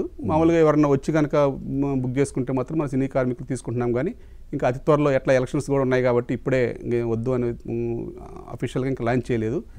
జనవరిలో మేము పూర్తి స్థాయిలో ఇప్పుడు ఇందులో చిత్రపురిలో ఫ్లాట్ కేటాయించేటప్పుడు ఆల్రెడీ మన ఫిలిం నగర్లో కొంతమందికి ఇల్లు అప్పట్లో ఇచ్చారు, కేటాయించారు. సో వాళ్ళు ఎవరైనా ఇందులో సభ్యులుగా తీసుకునే ఇది ఉందా? తీసుకున్నారా? అలాంటిది జరగకుండా ఉంటుందా? అది ఒకప్పుడు జరిగిందండి, ఇప్పుడైతే లేదు, అట్లా తీసుకోము. ఎందుకంటే మేము ఆల్రెడీ ఫిలిం నగర్ సొసైటీలో ఉన్న సభ్యుల యొక్క మెంబర్స్ లిస్ట్ తీసుకున్నాము. అట్లాగే మూవీ టవర్స్ లిస్ట్ తీసుకున్నాము. ఇట్లా అంటే మన కోఆపరేటివ్ డిపార్ట్మెంట్కి అనుబంధంగా ఉన్న సొసైటీస్లో ఎవరైతే ఉన్నారో మన చుట్టుపక్కల మన వారి అన్ని వాళ్ళు ఎవరికి ఇప్పుడు లేదు. గతంలో ఉన్నప్పుడైతే ఇచ్చారు, అది గతంలో కంపేరిటివ్ చేసుకోలేదు. తర్వాత మా సొసైటీలో ఎంక్వైరీలు జరిగాయి కాబట్టి ఇప్పుడు అటువంటి వాళ్ళు ఎవరైనా ఉన్నా కానీ మేము ఇవ్వట్లేదు. ఇచ్చిన ఒకవేళ ఇంకా రిజిస్ట్రేషన్ జరగకుండా ఉన్నట్లు కనుక నిర్ధారణ అయితే వారికి ఫ్లాట్ కూడా మేము నోటీస్ ఇచ్చి తీసేస్తున్నాం. అట్లా అంటే యాక్చువల్ ఉండకూడదు. ఫిలిం నగర్ సొసైటీలో ఉన్న ఒక ఇల్లు ఉంటే వేరే సొసైటీలో లబ్ధి పొందకూడదు. అటువంటి వాళ్ళు మా దృష్టికి వస్తే కంపల్సరీ తీసివేస్తాం. గతంలో అయితే జరిగింది కానీ ఇప్పుడైతే లేవు. ఇప్పుడు అసలు అట్లా కంపేరిటివ్ చేస్తాం కంపల్సరీ. ఇతనికి ఫిలిం నగర్ సొసైటీలో ఉందా లేదా ఎంక్వైరీ చేస్తాము. ఎప్పటికప్పుడు ఎంక్వైరీ చేసే ఇస్తాం. మేము వచ్చిన తర్వాత అటువంటిది అయితే ఇప్పుడు లేదు. అట్లా. సో ఇప్పుడు ఫిలిం ఛాంబర్తో ఏమైనా టైప్ పెట్టుకున్నారా ఈ చిత్రపురి కాలనీ ఇప్పుడు కొత్తగా కట్టబోయే ఫ్లాట్స్ విషయంలో ఏమన్నా? టైప్ మీన్స్ అంటే ఫిలిం ఛాంబర్ అనేది మన ఇండస్ట్రీ పెద్ద దిక్కు. ఎప్పుడైనా చిత్రపురికైనా ఇండస్ట్రీలో ఉన్న 24 శాఖలకైనా ఎప్పుడైనా మాకు ఏ సమస్యలు ఉన్నా ఫస్ట్ మెట్టెక్కాల్సిన ఛాంబర్కి, ఆ తర్వాత ఎక్కడికైనా వెళ్ళాలి. మేము ఆ పర్పస్లో ఇట్లా మేము ప్రాజెక్ట్ కడుతున్నామని చెప్పేసి వెళ్ళామే తప్ప మాకు ఛాంబర్కి మాకు ఎప్పుడు సంబంధం లేదు. ఈ రోజు ఉండదు, ఎప్పుడు కూడా ఉండదు. ఒక పెద్ద మనిషిగా ఒక పెద్ద దిక్కుగా మేము దాన్ని పరిగణిస్తాం తప్ప వివిధ రకాలుగా మేము ఎందుకంటే ఇప్పుడు మాకు సన్నిహితంగా మేము ఇప్పుడు ఛాంబర్లో ఉంటాం కాబట్టి ఇటు ఫెడరేషన్ కానీ ఇటు కానీ ఉంటాం కాబట్టి వాళ్ళ రాజకీయాలు ఉంటే వాళ్ళు చూసుకోవాలి తప్ప చిత్రపురికి ఫెడరేషన్కి ఛాంబర్కి ఎటువంటి సంబంధాలు ఉండవు. కాబట్టి ఛాంబర్ వారి రిక్వెస్ట్ మేర ఏంటంటే మా ఛాంబర్ సభ్యులు కూడా ఇవ్వండి, డిస్ట్రిబ్యూటర్ ఎగ్జిబ్యూటర్ వీళ్ళకి కూడా ఇవ్వండి అని చెప్పి అడిగారు. వాళ్ళు అడిగిన మాట కూడా వాస్తవమే కాబట్టి వారు కూడా మన సినీ కార్మికులు కాబట్టి వారికి కూడా ఇస్తా అని చెప్పాము. వాళ్ళు అప్లై చేసుకున్న వాళ్ళకి ఇస్తా అని చెప్పాము, ఇస్తున్నాం కూడా. అది ఎప్పుడు కూడా ఇవ్వచ్చు, దానికి తప్పేం లేదు. కాబట్టి వాళ్ళు అడిగింది అదొకటే. మరి మిగతా వాటిలోకి మాకు అసలు మా చిత్రపూరి బైలా వేరు, చిత్రపూరి యాక్ట్ వేరు, మన సినిమా యాక్ట్ వేరు, సినిమా బైలా వేరు. అసలు వీళ్ళకి ఛాంబర్కి మా మీద పెత్తనం చేసే అధికారం లేదు. మాకు వచ్చి ఛాంబర్ వాళ్ళతో మాట్లాడాల్సిన పని మాకు లేదు. మాకు ఏదైనా అవసరమైనప్పుడు పర్మిషన్ల విషయాల్లో కానీ ఏదైనా పెద్ద మనుషుల దగ్గరికి వెళ్ళాల్సినప్పుడు కానీ ఛాంబర్ పెద్దలను తీసుకొని వెళ్తామే కానీ మాకు వేరే రకంగా లేదు. దాన్ని ఏదో వాళ్ళ రాజకీయాలకి ఛాంబర్ రాజకీయాలకి మా చిత్రపూరికి ఇది ముడిపెట్టి మాట్లాడతారు. అంటే అక్కడ ఉన్న కొందరు ఇప్పుడు మా చిత్రపూర్లో ఉన్న 10 మంది కలిసి వాళ్ళలో కొందరు కలిసి ఎక్కడైనా ఉంటారు కదా, ఆ 10 మంది కలిసి ఏదో కావాలని బురద జల్లే వ్యాపారం తప్ప. ఎందుకంటే మేమేమైనా చిత్రపూర్ తరపున ఏదైనా ఫంక్షన్ పెట్టినప్పుడు ఛాంబర్ పెద్దలను ముందు మెయిన్ గెస్ట్లకి పిలుచుకుంటాం. అది వాళ్ళకి నచ్చట్లేదు. అంతేకాని మాకైతే ఈరోజు మేము చెప్తున్నామండి మీ ద్వారా ఛాంబర్కి కానీ చిత్రపూరికి కానీ ఎటువంటి సంబంధం లేదు. అసలు ఎవరికి ఫెడరేషన్కి సంబంధాలు ఉండవు, ఎవరికి సంబంధాలు ఉండవు. చిత్రపూరి కోఆపరేటివ్ యాక్ట్, ఇది కార్మిక యాక్ట్. ఇప్పుడు ఛాంబర్లో అధికారంలో ఉన్న వ్యక్తులతో మీకేమైనా ఆర్థికపరమైన లావాదేవీలు ఏమైనా ఉన్నాయా? మాకేమీ లేవండి అసలు. మాకు అసలు ఆర్థిక లావాదేవీలు వాళ్ళతో ఏముంటాయి మాకు? వాళ్ళు ఇప్పుడు అధ్యక్షులు, నాకు అప్పటి వరకు ఎవరు పరిచయాలు కూడా లేవు. నాకు భరతభూషణ్ గారు పరిచయాలు లేవు, దామోదర్ ప్రసాద్ గారు పరిచయాలు లేవు, ప్రసన్న కుమార్ గారు పరిచయాలు లేవు. కానీ ప్రసన్న కుమార్ గారు వల్ల నాకు ఈ లోన్ వచ్చింది. ఓకే, ఏది మన చదలవాడ రాజేష్ గారితో పరిచయం చేసి వారి దగ్గర నుంచి ఆ చిత్రపురిని కాపాడిన ప్రథమ వ్యక్తి ప్రసన్న కుమార్ గారు. Okay okay. ఆ పరిచయం ఉందన్నమాట వాస్తవం. ఇట్లా మాకు మా వ్యవస్థ పరంగా పరిచయాలు తప్ప నాకు వ్యక్తిగతంగా నాకు ఫ్యామిలీ ఫ్రెండ్స్ కాదు, నాకు మా కష్టం అర్థం చేసుకొని మాకు సపోర్ట్ చేస్తున్న వ్యక్తుల్లో మాకు ఛాంబర్ ఇప్పుడైతే ఉంది. ఓకే, అది నిర్భయంగా చెప్తాం. అంతేగాని అనవసరమైన రాజకీయాలకి ఛాంబర్కి మాట్లాడితే అదే అంటున్నారు ఇక్కడ. మేము ఈ మధ్యకాలంలో వింటున్నాం ఛాంబర్ అంటే ఇప్పుడు ఏ సమస్య ఉన్నా ఛాంబర్ పెద్ద దిక్కు. ఇప్పుడు ఇంటికి రావద్దంటారా, సమస్య చెప్పుకోవద్దంటారా? రేపొద్దున వాళ్ళు కాకుండా ఇంకొకరు ఎవరైనా వచ్చినా కానీ మేము అదే పని చేస్తాం. అంతేగాని ఆర్థికపరమైన విషయాలు ఏముంటాయండి? మా ప్రాజెక్ట్ వేరు, మేము మా సభ్యులకు మేము ఇచ్చుకుంటాం, మా వ్యవస్థ వేరు. మా దగ్గర ఆర్థికపరమైన రాజకీయాలు చేయడానికి ఏముండదండి. మా దగ్గర ఓన్లీ అంత ప్యూర్లీ వైట్ డీడీస్, చెక్కులు కూడా తీసుకోం, ఆర్టీజీఎస్ తప్ప ఏముండవు. మాదంతా గవర్నమెంట్ ఆడిట్, కోఆపరేటివ్ ఆడిట్. ఇక్కడికి సంబంధాలు ఏమీ ఉండవు, అనవసరమైన రాద్ధాంతాలు తప్ప. వివిధ రకాల వాళ్ళు ఈ రోజు కూడా ఛాంబర్ వాళ్ళు మాకేదో వీళ్ళలాగా మమ్మల్ని ఏం బ్లాక్మెయిల్ చేయాలి. ఇప్పుడు ఈ పోరాటం చేసే వాళ్ళందరూ మమ్మల్ని బ్లాక్మెయిల్ చేస్తున్నారు, మాకు 10 ఫ్లాట్లు ఇవ్వండి, మాకు ₹1 కోటి ఇవ్వండి అని. అసలు ఛాంబర్ వాళ్ళు ఎప్పుడు కూడా అటువంటి బ్లాక్మెయిల్ కాదు. ఇంకో విషయం కూడా మాట్లాడాలి. వాళ్ళు ఎంతసేపటికి మేము కూడా సినిమా వాళ్ళమే, మేము కూడా ఆర్థికంగా నష్టపోయి ఉన్నాం. నిర్మాతలు, చిన్న చిన్న నిర్మాతలు ఉన్నారు, రోడ్డును పడిన నిర్మాతలు ఉన్నారు, మా డిస్ట్రిబ్యూటర్లు ఉన్నారు, ఎగ్జిబ్యూటర్లు ఉన్నారు, సెక్టార్లు ఉన్నాయి, స్టూడియోలు ఉన్నాయి. వీళ్ళు కూడా సినిమా వాళ్ళే. మేముంటేనే కదా మీరు అందరూ ఉండేది. మమ్మల్ని కూడా మీ దాంట్లో పరిగణలో తీసుకుని అనే విషయమే మాకు ఎస్టాబ్లిష్ చేస్తారు తప్ప వాళ్ళు ఏ రోజు కూడా మేము ఫ్లాట్లు ఎవరికి ఇస్తున్నాం, మేము కాంట్రాక్ట్లు ఎవరికి ఇస్తున్నాం అనేది వాళ్ళ ఇన్వాల్వ్మెంట్ లేదు, వాళ్ళకి సంబంధం లేదు. మాకు చేత కాకపోతే కదా వాళ్ళు. కాబట్టి మాకు పెద్ద దిక్కుగా ప్రభుత్వం దగ్గర పోయినప్పుడు కానీ పర్మిషన్ల విషయాల్లో కానీ మేము మేము పెద్ద దిగ్గా ఇప్పుడు దిల్ రాజు గారిని అడుగుతాము, భరతభూషణ్ గారిని కానీ, ప్రసన్న కుమార్ గారిని, దామోదర్ గారిని కానీ అడుగుతాం. ఇంకా పెద్దలు ఉంటే శ్రీ కళ్యాణ్ గారు కూడా మాకు బాగా హెల్ప్ చేశారు. ఇట్లా ఆ సహాయం కోసం వెళ్తామే తప్ప దాన్ని కూడా రోజు కలిసి తిరుగుతున్నామంటే దాన్ని ఏదో అనుకొని మీ రాజకీయాలు ఉంటే మీరు పోరాడండి, మేము ఎప్పుడైనా వచ్చాం వాటికి, మీ ఎలక్షన్స్ కానీ మీ వాటికి కానీ. వాళ్ళు ఇష్టం వచ్చినట్టుగా మా చిత్రపూర్ గురించి వాళ్ళు మాట్లాడే అర్హతే వాళ్ళకి లేదు. మా సభ్యులు మాట్లాడాలి. మా చిత్రపూర్ సభ్యులు కూడా మా సమస్యలు ఏమైనా ఉంటే మా సమస్యలు వాళ్ళకి తెలుసు కాబట్టి వాళ్ళు మాట్లాడాలి తప్ప మేము ఛాంబర్ విషయాలు ఎప్పుడు మాట్లాడాలి. మేము మాట్లాడడం కూడా మాకు ఆ విజ్ఞత ఉంది కాబట్టి మేము మాట్లాడడం. అందరూ కూడా ఆ విజ్ఞత ఎవరి వ్యవస్థను వాళ్ళు చూసుకోవాలని నేను మీ ద్వారా తెలియజేస్తున్నాను. సో ఇప్పుడు మీరు అన్నారు ఫ్యూచర్ అవసరాల కోసం 3.5 ఎకరాలని మేము డెవలప్ చేసి ఇట్లా కమర్షియల్ యాంగిల్లో ఉపయోగిస్తున్నాం, తద్వారా చిత్రపురి కాలనీ కాపాడుకోవడానికి, ఆర్థికంగా పరిపుష్టి చేయడానికి ట్రై చేస్తున్నాం అన్నారు. సో అది ఎంతవరకు మీ కోరిక నెరవేరుతుంది అనుకుంటున్నారు? నా కోరిక కాదండి అది. మీ కోరిక అంటే అందరి మా చిత్రపురి సభ్యుల కోరిక అది. ఎందుకంటే ఆల్రెడీ ఇల్లు కొనుక్కొని ఆర్థిక కష్టాల వల్ల అమ్మేసుకున్న వాళ్ళకు కూడా చిత్రపూర్లో ఏంటంటే కోఆపరేటివ్ సొసైటీస్లో ఏంటంటే అండి లాభం వచ్చినా నష్టం వచ్చినా సభ్యులే షేర్ చేసుకోవాలి. లాభం వచ్చినా సభ్యులకి మేము షేర్ చేయాలి. మేము అందుకే షేర్లు తీసుకుంటాం ఫస్ట్ మెంబర్షిప్గా. లాభం వస్తే షేర్లు అందరికీ డివైడ్ చేయాలి. ఒక 1 ఇయర్లో ఏమైనా ₹1 కోటి మిగిలితే ఏం చేద్దాం, ఈ ₹1 కోటి డెవలప్మెంట్ చేద్దాం, లేదా అందరికీ పంచమంటారని చెప్పి జనరల్ తీర్మానాలు చేసుకోవాలి. లేదు లాస్లో ఉంటే ₹1 కోటి అందరికీ షేర్ చేసి దాన్ని వసూలు చేయాలి మెంబర్ల దగ్గర నుంచి. ఇప్పుడు ఈరోజు 170 కోట్లు మేము అవన్నీ చర్చించామండి. మరి ఏం చేయమంటారు? మీరేమన్నా మరి అందరూ కలిసి 5 లక్షలు కనుక ఇస్తే ఆ 170 కోట్లు అప్పు తీర్చేస్తే ఇది సింగిల్ బెడ్రూమ్ కడదాం. ఇప్పుడు సింగిల్ బెడ్రూమ్ కట్టి 4 సభ్యులకి ఇస్తే నాకు మంచి పేరు వస్తుంది కదండి, మా కమిటీకి మంచి పేరు వస్తుందిగా. అలా మంచి పేరు రావాలి, రాజకీయం చేయాలనుకుంటే నేను సింగిల్ బెడ్రూమ్ కట్టేవాడిని అండి. ఇక్కడ రాజకీయం పోతే వ్యవస్థ పాడైపోద్దండి. ఇంకా 4000 మంది మీద భారం వేసిన వాళ్ళం అవుతాం. ఫస్ట్ అది గుర్తుంచుకొని మాట్లాడాలి. ఆ విమర్శించే వాళ్ళకి సబ్జెక్ట్ తెలియదు, లోటుపాట్లు తెలియవు. వారికి ఎంతసేపటికి నన్ను సాటిస్ఫాక్షన్ చేయి, నీకు ఏ అడ్డు రాకుండా నేను చూస్తా, నాకు ఎవరు అక్కర్లేదండి. నన్ను బెదిరించే వాళ్ళు, నన్ను బ్లాక్మెయిల్ చేస్తే నేను అట్లా చేయను. నాకు చిత్రపూర్ని కాపాడు, నాకు పదవే వద్దు. నేను ఇప్పుడు కూడా ఒకటే అండి చెప్పేది, మీ ద్వారా ఇప్పుడు కూడా మాట్లాడలేదు ఇంతవరకు. మీ ద్వారా నేను చెప్పేది ఒకటే, ఆ సమస్య పరిష్కారానికి నా దగ్గర ప్లాన్ ఉంది, నేను ప్లాన్ మీకు ప్రజెంటేషన్ చేస్తా అని చెప్పేసి కావాలంటే మీ ముందుకు రమ్మనండి. నేను వెంటనే జనరల్ బాడీ కాల్ఫర్ చేస్తా, సభ్యులందరినీ మెప్పించమనండి. మేము ఎలక్షన్స్లో పోటీ కూడా చేయం. చిత్రపూరి బాగుండాలండి. ఇప్పుడు ఏంటంటే వ్యక్తిగత స్వార్థం అనేది ఒకప్పుడు చిత్రపూరి బాగున్నప్పుడు నిండుగా ఉన్నప్పుడు అందరూ వచ్చారు, అందరూ తినేవాళ్ళు తిన్నారు, పోయేవాళ్ళు పోయారు, తీసుకునే వాళ్ళు తీసుకున్నారు. నేను దాని గురించి ఎప్పుడు గతం మాట్లాడలేదు, ఎవరేం చేసుకున్నారు అని అవసరం. ఇప్పుడు కష్టాల్లో ఉన్నప్పుడు నా మీద ఏదో 4 నిందలేసి 4 కేసులు పెట్టించి, అక్రమ కేసులు పెట్టించి, 4 లేనిపోయింది మాట్లాడుతూ 100 కోట్లు తిన్నాడు, 300 కోట్లు తిన్నాడు, 3000 కోట్లు తిన్నాడు అంటారు. అసలు మేము వచ్చాక ట్రాన్సాక్షన్ చేసింది 95 కోట్లు. ఈ 5 ఏళ్ళ కింద పడి మీద పడి అప్పులు తెచ్చి అన్నీ చేసింది.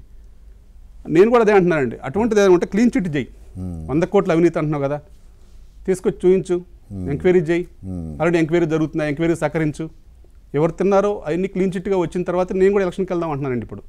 ఇప్పుడు నెక్స్ట్ వచ్చే వాళ్ళైనా సరే, అందుకే నేను ఇప్పుడు ఈ ప్రాజెక్ట్ మీద కూడా ఇంకా అంత పెద్ద ప్రాజెక్టు మన నెత్తిన భారం పెట్టుకున్నామంటే మళ్ళీ 5 ఏళ్ళు ప్రశాంతంగా ప్రాజెక్ట్ నడవాలి అంటే ఇంకొక నెల కోసం అని చెప్పి డిస్టర్బెన్స్లు ఎందుకు? చిత్రపూర్ అవగాహన చేసుకున్న వాళ్ళని సభ్యులు ఎన్నుకుంటారు. నెక్స్ట్ అయినా సరే పరిపాలన బాగా జరగాలని. మీ పీరియడ్ ఎప్పుడు దాకా ఉంది? రేపు December 10th. Already election declare చేశారా? ఓకే. మేము ఆల్రెడీ ఎలక్షన్కి వెళ్ళిపోతున్నాం. నేనే వాళ్ళందరూ అనుకుంటారు ఎలక్షన్కి వెళ్ళాడు ఆపుతాడు అని. నేను రెడీ, రేపు పెడదామని రెడీ అంటున్నా.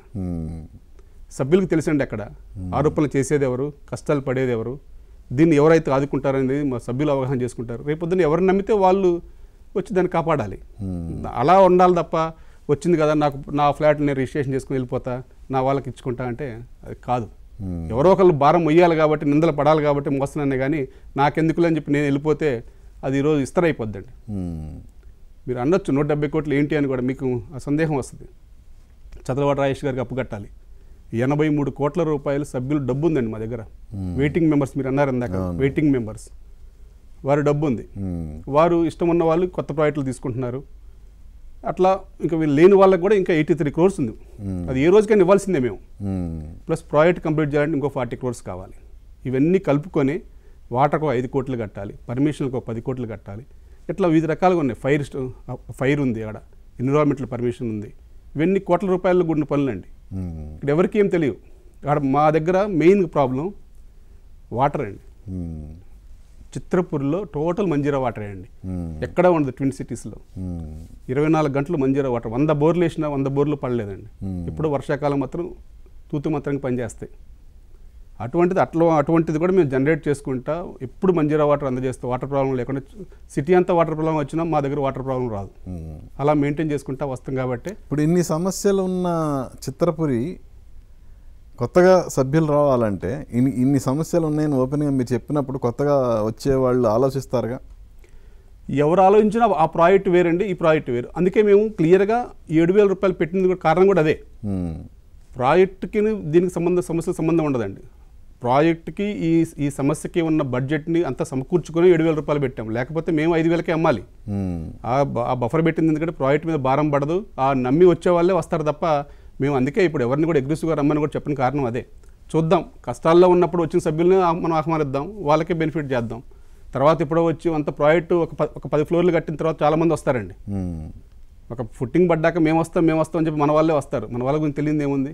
అప్పుడు మేము ఎవరిని స్వాగతించామండి. ముందు ఈ చిత్రపూరి కష్టాల్లో ఉన్నప్పుడు ఆదుకున్న వాళ్ళు వారిని గుర్తించే మేము ముందుకెళ్తాం. కానీ ఇప్పుడు అంతా అయిపోయిన తర్వాత ఒక 10 ఫ్లోర్లు పడ్డ తర్వాత మేము వస్తాము మాకు ఇవ్వండి అంటే అప్పుడు ఎవరిని తీసుకోరు. ఆల్రెడీ బుకింగ్ స్టార్ట్ అవుతున్నాయి.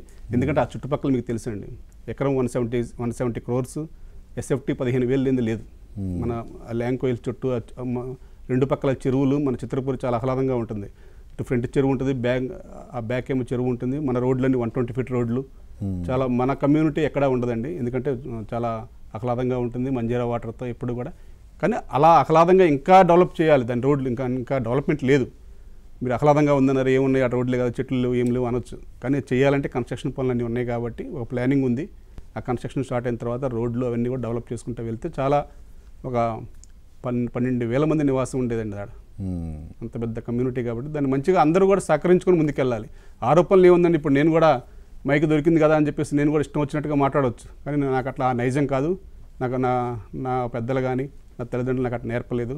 నేను ఇదే చిత్రపూర్లో వ్యవస్థలో ఉన్నాను కాబట్టి ఎంత కష్టపడి కార్మికులు కట్టాడు డబ్బు అనేది నాకు అన్ని తెలుసు. నేను 25 ఏళ్ళ నుంచి ఉన్నా కాబట్టి అందుకే నేను ఎవరి మీద నిందలు వేయను. ఇప్పటికైనా సరే ప్రాజెక్టు కంప్లీట్ చేయడానికి అందరినీ ముందుకు రమ్మని నేను సహకరిస్తాను. సార్, ప్రభుత్వ సహకారం ఎలా ఉంది చిత్రపురికి? కార్మికుల సమస్య అనేది ఆల్రెడీ ప్రభుత్వం ఎంటర్ అయింది, అది ఓకే, కొంతవరకు దాని ఒక ఎడ్జ్ వరకు సాల్వ్ అయిపోయింది. చిన్నవి ఉంటే సాల్వ్ చేసుకుంటారు. బట్ చిత్రపురికి సంబంధించి ప్రభుత్వాల సహకారం ఎలా ఉంది? గత ప్రభుత్వానికి ఈ ప్రభుత్వానికి ఉన్న తేడా ఏంటి? చిత్రపూర్కి సంబంధించి మాకు ఒకటే అండి, మాకు కోఆపరేటివ్ శాఖతోనే అనుబంధం ఎక్కువ ఉంటుంది. ఇంకా కోఆపరేటివ్ శాఖ, సినిమా శాఖ, ఈ 2 శాఖలు తప్ప మాకు ఇప్పటి వరకు ప్రభుత్వాలతో వేరే ఇప్పుడు లేదు. ఇటువంటి పర్మిషన్లు అప్పుడు మాత్రమే ప్రభుత్వ సహకారం ఉంటుంది. కానీ ఈ నిందల వల్ల 2018 నుంచి గత ప్రభుత్వంలో కూడా ఇదే 15 మంది మళ్ళీ వేరే అప్పట్లోనేమో ఇప్పుడు మీరు ఇందాక స్టార్టింగ్ అన్నారు, నిజమైన సినీ కార్మికులు లేరు, ఎవరెవరో ఉన్నారు, మీరు ఇట్లా ఉందని అపోహ ఉంది అన్నారు. మేము వచ్చిన తర్వాత అటువంటి అపోహలు ఎవరైనా ఉంటే, నిజమైన సినీ కార్మికులు కాని వాళ్ళు ఎవరైనా ఉంటే అటువంటి వాళ్ళని తీసివేసి నిజమైన సినీ కార్మికులకు ఇచ్చుకుంటూ వెళ్తూ ఉన్నామండి. ఇప్పుడు వీళ్ళు ఏం చేస్తున్నారు కొత్తగా? ఇప్పుడు నిన్నటిదాకా పోరాడిన సభ్యులే ఇప్పుడు కొత్త స్లోగన్ వాళ్ళే వెతుకుంటున్నారు. గతంలో 5 మెన్ కమిటీ అలాట్ చేసింది, ప్రభుత్వం అలాట్ చేసింది ఫ్లాట్, వాడు సినిమా వాడు కాకపోయినా సరే వాళ్ళకి ప్రభుత్వం అలాట్మెంట్ చేసింది కాబట్టి వాళ్ళకి నువ్వు రిజిస్ట్రేషన్ చేయాల్సిందే అంటారు. ఇప్పుడు నా మీద ఒత్తిడి అది, మెయిన్ ఒత్తిడి అది. నా మీద సమస్య ఏమీ లేదండి, ఆ ఒక్కటే సమస్య. నేను ఇప్పుడు ఏం చేస్తున్నాను, ఎంక్వైరీ చేసి ఇప్పుడు నేను ఫెడరేషన్లో ఉన్నాను, ఇక్కడ ఉన్నాను కాబట్టి నాకు అసలు ఎవరు ఏంటి అని ఇండైరెక్ట్గా డైరెక్ట్గా అంతా తెలుసు కాబట్టి ఒక 5 to 10% నాకుండే ప్రెజర్స్ కానీ వ్యక్తిగతంగా కానీ ఏదైనా అనుకోవచ్చు మీరు. నేను 90% ఇప్పుడు న్యాయమే చేస్తున్నానండి. అలా అని చెప్పి 100% న్యాయం చేస్తున్నాను కూడా నేను ఓపెన్గా చెప్పను. 10% మాకుండే సమస్యల వల్ల నేనేమన్నా ఏమన్నా తప్పిదం చేసి ఉండొచ్చామో కానీ 90% ఇప్పుడు నిజమైన సినీ కార్మికుడికి ఇస్తుంటే ఈ 19 నెంబర్స్ దగ్గరికి వెళ్ళి నువ్వు కొట్లాడు, 1 లక్ష రూపాయలు ఇవ్వు, నీ కోర్టులో కేసు వేస్తా, నీకు తరపున పోరాడతా అని అందరి దగ్గర నుంచి చెక్కులు పెట్టి ఎంటీ చెక్కులు ఇచ్చి డబ్బులు అప్పులు తీసుకొచ్చి నీకెందుకు నెక్స్ట్ మేమే వస్తాం, మేము గెలిస్తే నీకు అది ఆయిల్ ఇస్తాం వీళ్ళు ఇస్తాం అని చెప్పి ఇట్లా వెయిటింగ్లో ఉన్న 100 మందిని 150 మందిని బాగా కాకా పట్టుకుంటా అంతా బయట వెళ్ళేవాళ్ళు ఎన్ఆర్ఐస్. వాళ్ళు ఏమో 1 లక్ష రూపాయలు ఇస్తే నాకు ఫ్లాట్ వస్తే అంటే ఇసుకుంటా వెళ్తూ ఉన్నారు పాపం. వాళ్ళని ఈ పోరాటం ఎప్పుడైతే ఆపారో వారి దగ్గర నుంచి ప్రజలు వస్తాయనే ఉద్దేశంతో పోరాటం చేస్తూ ఉన్నట్టుగా యాక్ట్ చేస్తున్నారు తప్ప వాళ్ళకి అర్థమవుతుంది. అటువంటి నిజమైన సినీ కార్మికులు కూడా మా దాంట్లో ఇంకా ఉన్నారండి. మీరు అన్నట్టుగా అన్యాయం జరిగిన వాళ్ళు ఉన్నారు. వారికి కూడా ఒక టవర్ కడుతున్నాం. ఇప్పుడు ఒక 96 ఫ్లాట్లు వస్తున్నాయి. దాని రేటు సపరేటు. ఇప్పుడు అతి తక్కువ రేటుతో ఆ 96 మంది వెయిటింగ్లో ఉన్న వాళ్ళకు కూడా న్యాయం చేస్తే చిత్రపూల సమస్యలు ఏం లేవు. అది కూడా పర్మిషన్లో పెట్టాను. అది త్వరలో ఇప్పుడు ప్రభుత్వం అయితే స్టార్టింగ్లో కొంచెం ఈ గొడవల వల్ల దీనివల్ల అసలు వాళ్ళు అర్థం చేసుకోవడంలో కొంచెం లేట్ అయ్యి కొంచెం ఇబ్బంది పెట్టినమాట వాస్తవం. కానీ తర్వాత చిత్రపూరి కూడా సమస్యలన్నీ అర్థం చేసుకొని అసలు చిత్రపూరి ఏ పొజిషన్లో ఉందని కూడా వాళ్ళు ground to earth Tummala Nageswara గారు కోఆపరేటివ్ మంత్రివర్యులు కానీ, కోమటిరెడ్డి వెంకరెడ్డి గారు సినిమాటోగ్రఫీ కానీ, ఇక గౌరవ ముఖ్యమంత్రి వర్యులు కూడా అప్పుడు అందరి దగ్గరికి వెళ్ళిపోయి లేనిపోయి అని చెప్పారు. 300 కోట్ల అవినీతి చేశాడు అనిల్. ఈ చిత్రపూరి మీద మాట్లాడండి వాళ్ళు ఓన్లీ. మీరు అక్కడే అర్థం చేసుకోండి. చిత్రపూరిలో ఏది జరిగినా సభ్యుల సమక్షం జరిగింది. వాళ్ళు ఒక్కరి పేరు తెచ్చినప్పుడు వాళ్ళ విషయం అర్థమైపోవాలి. అనిల్ కుమార్ అంటారు. వారికి ఏంటంటే అక్కడ ఎదురు నిలబడి మాట్లాడేవాడు ఉండకూడదు ఆడ. అంటే అనిల్ అనేవాళ్ళు లేకపోతే మళ్ళీ మా నెంబర్లు మేము తీసుకోవచ్చు. అదొక చట్టం ఉంటుంది, ఒక రూల్ ఉంటుంది. వాళ్ళు ఏదో ఆ సభ్యుల దగ్గర నుంచి లబ్ధి పొందడానికి, సభ్యుల దగ్గర నుంచి కేసులు వేయడానికి, డబ్బులు సంపాదించుకుంటారు, మంత్లీ రొటేషన్ చేసుకోవడానికి నా మీద బురద జల్లుతూ అప్పుడప్పుడు గుర్తొచ్చినప్పుడల్లా ఒక 3 నెలలకి 6 నెలలకి ఒక ప్రెస్ మీట్లు పెట్టడం, ఇంకా దాన్నే స్క్రోలింగ్ చేసుకుంటా అందరికీ అధికారులకి ఆఫీసర్లకి నిద్రపోనీయకుండా మెసేజ్లు పెట్టడం. అంతే తప్ప మేము ఈరోజు అన్యాయం చేస్తుంటే ఇట్లా ఎందుకుంటామండి. ఎప్పుడో న్యాయస్థానం ముట్టిగా వేసేది. ఆల్రెడీ ఎంక్వైరీ చేశారు, ఎంక్వైరీ జరుగుతుంది. ఇప్పుడు నేనే చెప్తున్నా డైరెక్ట్గా మన జనలబడిలో ఏదైతే 110 కోట్ల అవినీతి అని చెప్పారో అది 16 మంది మీద అండి. 2005 నుంచి 2020 దాకా ఉన్న కమిటీ మొత్తం మీద. అంటే నేను కూడా కమిటీ సభ్యుడినే. నిజంగా అన్యాయం జరిగిందని చెప్పి రేపు రిపోర్ట్ వస్తే నిజంగా కాదు, అప్పుడు కమిటీ సభ్యుడే కదా. అప్పుడు అది అన్యాయం జరుగుతున్నప్పుడు మరి ఒక కమిటీ సభ్యుడిగా మీరు ఎందుకు నిలదీయలేదు? మేము చేసామండి, మేము చేసాము, మేము మినిట్స్లో అబ్జెక్ట్ చేసాము, రేజ్ చేసాము. కానీ ఏంటంటే గత ఎంక్వైరీ ఆఫీసర్ ఏం చేశారంటే ఆల్ ఆర్ ఈక్వల్ అని రాసేశారు. ఇప్పుడు 2005లో తమ్మారెడ్డి భరద్వాజ్ గారు ఉన్నారండి ఉదాహరణకి. 2016లో ఒక కంపెనీ కాంట్రాక్ట్ చేసింది. ఈ కంపెనీ డబ్బులు భరద్వాజ్ గారిని కట్టమంటే ఎట్ట కడతారండి? ఉదాహరణ చెప్తున్నా అంతే. ఆయన ఉంది 2005 నుంచి 10 దాకా. అప్పుడు అసలు ఈ కంపెనీలు లేవు. అట్లా ఇచ్చారు రిపోర్ట్. ఇప్పుడు మేము కూడా అదే అంటున్నాం. ఎప్పుడు జరిగింది, ఆ కమిటీలో అప్రూవల్ ఎవరు ఇచ్చారు, దానికి బాధ్యులు ఎవరో చూసుకొని బాధ్యుల మీద వేయండి. అలా అని చెప్పి నా బాధ్యతగా ఏమన్నా కనుక ఉంటే నేను కట్టడానికి సిద్ధం అని చెప్పానండి. నా తప్పును సరి చేసుకోవడానికి కూడా సిద్ధం అని చెప్పాను. బహిరంగంగా చెప్పేసి అలా చెప్పడం తప్పు అయిపోయింది. ఇప్పుడు మిగతా వాళ్ళు నా మీద కోపం, నువ్వు అట్లా చెప్తావు అని. ఇప్పుడు చిత్రపురి ఉన్న సమస్యలు అటువంటి ఎవరో ఒకరు సహకరించుకుంటూ ముందుకెళ్ళకపోతే రేపొద్దున ఇంకో కమిటీ వస్తుందండి. మళ్ళీ ఇదే 100 కోట్ల అవినీతి రోజు ఇదే మాట్లాడతారుగా. ఇప్పుడు మీరు అడిగిన క్వశ్చన్ మళ్ళీ అడుగుతారుగా. ఇది అలా అడిగించుకోవద్దు. అసలు ఏదన్నా ప్రక్షాళన కూడా వస్తుంది. ఓహో, నేను కట్టడానికి సిద్ధం అంటున్నా అంటే అనిల్ ఎంత సంపాదించుకున్నాడు అనే ఇది కూడా వస్తుందిగా. నేను కట్టడానికి సిద్ధం అంటే నేను తప్పు చేసే నిరూపణ అయితే నేను చేయనప్పుడు నేను ఛాలెంజ్ చేసుకుంటా కండి. ఎవరికైనా హక్కు ఉంది. ఇప్పుడు సొసైటీ మంచి కోసం ఇప్పుడు వేసారు, ఎంక్వైరీ చేశారు, నిజంగా తిన్నవాళ్ళు ఉన్నారు దాంట్లో. అది బహిరంగ వస్తుంది, త్వరలో వస్తుంది. దాంట్లో తిన్నవాళ్ళు ఉన్నారు కాబట్టి కదా. ఇప్పుడు అవినీతి జరిగిందంటే ఏమీ లేకుండా డైరెక్ట్గా అడ్వాన్స్, ఇప్పుడు కాంట్రాక్ట్కి అడ్వాన్స్లు ఇచ్చామంటే ఎందుకు ఇస్తాం? నేను వచ్చాక ఇవ్వలేదు కాంట్రాక్ట్, నేను వచ్చాక కాంట్రాక్ట్లు లేవు ఇవ్వడానికి కూడా. గతంలో జరిగిన మాట వాస్తవం అండి. తప్పులు జరిగాయి. ఆ చర్చకి అనేది ఎంక్వైరీ జరుగుతున్నప్పుడు నేను కూడా మాట్లాడకూడదు కాబట్టి మాట్లాడలేదు. నిజంగా అవినీతి జరిగిన మాట వాస్తవం. ఎవరు తీసుకున్నారో ఏందో బహిరంగ లేఖలే రాశారు కాంట్రాక్టర్స్ కానీ వాళ్ళు కానీ. సో ఎంత మేరకు అవినీతి జరిగింది ఉంటుంది? ఉంది కదా, 111 కోట్లు ఉంది కదా. 111 కోట్లు క్లియర్గా ఉంది ఆడ. అది ఎవరు చేశారు, ఎలా చేశారు అనేది రేపు ఎంక్వైరీలో క్లియర్ ఎంక్వైరీ చేయమని మేమే రాసాం. ఈ బాధలను ఎక్కడ పడతామండి? ఇప్పుడు నేను వచ్చాకైతే కాంట్రాక్ట్లు ఇవ్వాలా, నేను వచ్చాక కాంట్రాక్ట్ అడ్వాన్స్లు ఇవ్వాలా, చేసిన పనికే డబ్బులు ఇవ్వాలా, నేను వచ్చాక ఇవ్వడానికి డబ్బులు లేవు ముందు. మాది నేను ఒకటే రిక్వెస్ట్ చేసేది, ఇటువంటి ఆరోపణలు చేసేవాళ్ళు ఎవరైనా ఉంటే చిత్రపూర్లో నివాసం ఉండేవాళ్ళు కూడా ఒకరిద్దరు మాట్లాడతారు ఏంటి నా మీద గిట్టని వాళ్ళు, అట్లా కాదు. అక్కడ నివాసం ఉండేవాళ్ళు పరిస్థితులు ఏంటి, ఆర్థిక స్తోమతలు ఏంటి అని జనలబడి విషయాలు తెలుసుకొని కనుక మాట్లాడితే ఇంకొకసారి ఎవరు మాట్లాడరండి. ఇక్కడ బయట కూర్చొని సోకాజులాగా మాట్లాడుతూ ఉంటే నిజంగా 300 కోట్లు ఇప్పుడు నా నడవడికి కానీ నేను వెళ్ళే సర్కిల్ కానీ ప్రక్రియ కానీ ఏదో అనుకుంటారు. కానీ అక్కడ ఉండేది 11 మంది కమిటీ సభ్యులు, నిర్ణయాలు ఉంటాయి. ఒకరి మీద ఏ ఒక్క నిర్ణయం మీద ఆధారపడి ఉండదండి అది. అటువంటిది ఏదైనా ఉంటే చెప్పమన్నట్లు కదా, నేనే ఆధారాలు చూపెట్టమంటున్నా కండి. మాట్లాడితే వాళ్ళ దగ్గర ఏం ఆధారాలు అంటారు, ఏదో ట్యాంపరింగ్ మెంబర్లు ఉన్నాయి, మైనర్ల మెంబర్లు ఉన్నాయి, అది ఓటర్ లిస్ట్ అప్పుడున్న ఎలక్షన్స్ కోసం ఏదో చేస్తారు, అవి పట్టుకొని తిరుగుతూ ఉంటారు. 5లో ఒక పేరుంది, 10లో ఒక పేరుంది, 15లో ఒక పేరుంది. ఇప్పుడు ఓటర్ లిస్టులు అనేది అది ఎలక్షన్ ప్రక్రియ వేరు, సొసైటీ వేరు. ఎలక్షన్ ప్రక్రియ అయినప్పుడు ఓటర్ లిస్టు చెక్ చేసుకోవాలి. అప్పుడు ఎవరు చూడరు కాబట్టి, అప్పటికి ఈ సిస్టమ్ కంప్యూటర్లు ఫోటోలు లేవు కాబట్టి ఏదో ఫోటోలు పెట్టుకుని పేర్లు మార్చుకొని ఓట్లు వేసుకొని పోయేవాళ్ళం. అప్పుడు అది పట్టుకొని తిరుగుతారు. ఇప్పుడు అది తప్ప వేరేది ఏం లేదు. మీరు చూడండి ఏ ఇంటర్వ్యూస్లో కూడా ట్యాంపరింగ్లు ఉన్నాయి 10 మంది, మైనర్లు ఉన్నారు 100 మంది, పేరు అప్పుడు అనిల్ కుమార్ ఉంది, ఇప్పుడు ఆంజనేయులు ఉంది, అప్పుడేమో అనిల్ కుమార్ ఉంది, ఇప్పుడు విఏ కుమార్ అని ఉంది. ఇవే మాట్లాడతారు తప్ప వేరే అభియోగాలు ఏం లేవండి. ఆడ చేయడానికి ఏముంటాయి అసలు ఆడ ఇప్పుడైతే. కానీ ఏంటంటే వాళ్ళు సోషల్ మీడియాను బాగా వాడతారు, మేమేమో కష్టం వస్తా, శిక్షలు అనుభవిస్తా, బాధపడతా. ఆ ప్రాజెక్ట్ కంప్లీట్ చేయాలని లక్ష్యం తప్ప మనకేం లేదు, అక్కడ ఏం లేదండి. ఇప్పుడు వేరే ఉద్దేశాలు ఏం లేవు. ఎంక్వైరీ మళ్ళీ ఎలక్షన్లు వస్తున్నాయి కదా, మరి మీ కార్మికుల సపోర్టు ఎవరి వైపు ఉంటుంది? కార్మికుల సపోర్ట్ ఎవరి వైపు ఉంటుంది అనేది ఇంకొక కొద్ది రోజులు తెలుస్తుందండి. కంపల్సరీగా ఆ ఎలక్షన్ ప్రక్రియకి వెళ్ళిన తర్వాత అప్పుడు మాట్లాడదాం దాని గురించి. ఎందుకంటే మేమైతే ఆల్రెడీ వచ్చింది, నోటిఫికేషన్ వచ్చింది, ఎలక్షన్ డేట్ వచ్చింది, నామినేషన్ల ఉపసంహరణ కూడా అయిపోయింది కదా దాదాపు. మీరు జూబ్లీహిల్స్ అంటారా? జూబ్లీహిల్స్ విషయం వచ్చేసరికి మాకు ఎప్పుడైనా సరే అధికార గవర్నమెంట్, మాకు ప్రభుత్వం, ఎందుకంటే మొట్టమొదటిసారి మాకు సీఎం గారు అసలు మీ సమస్యలు ఏంటి, మీ యొక్క ప్రాబ్లమ్స్ ఏంటి అని తెలుసుకున్న ఏకైక ముఖ్యమంత్రి వర్యులు రేవంత్ రెడ్డి గారు కాబట్టి మరి వారైతే మాకు ఈ ఎలక్షన్స్ గురించి కానీ ఎప్పుడు మాట్లాడలేదు. మా సమస్యల గురించి మేము వారికి చెప్పాము, వారు మాకు సానుకూలంగా స్పందించారు. మేము కొద్ది రోజుల్లో కొద్ది గంటల్లోనే మాకు ఒక గుడ్ న్యూస్లు వస్తాయని మేము ఆశిస్తున్నాం.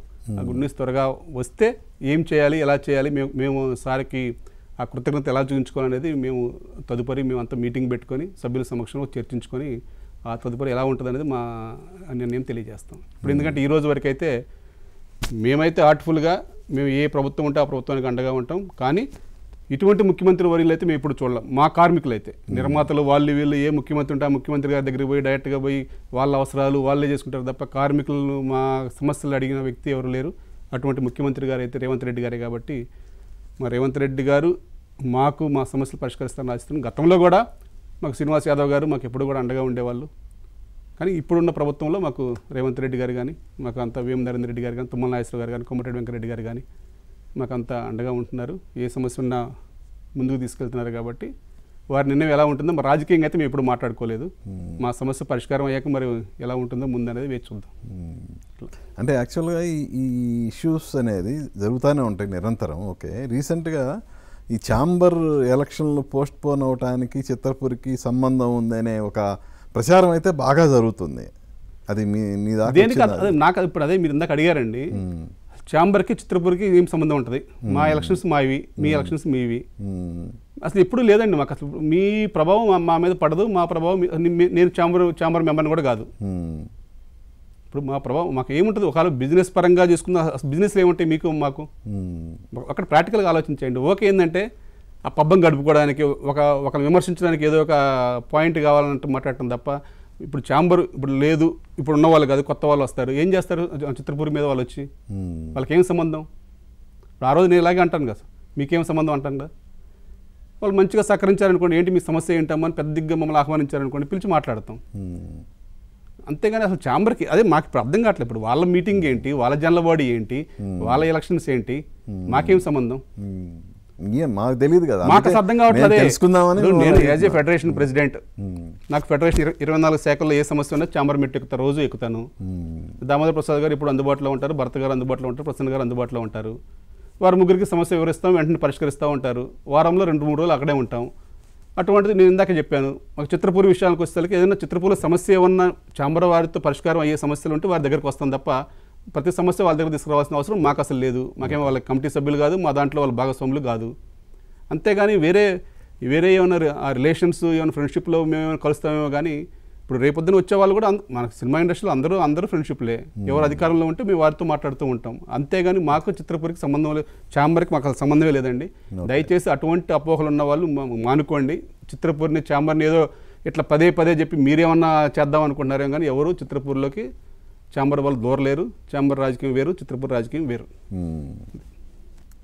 ఓకే, ఫైనల్గా మనం ముగించబోయే ముందు చిన్న నిర్మాతలు రీసెంట్గా మీ మధ్య జరిగిన ఒప్పందాల పట్ల వాళ్ళు ఇప్పటికీ కొంచెం అసంతృప్తితో ఉన్నారనేది బాహాటంగానే వ్యక్తం చేస్తున్నారు.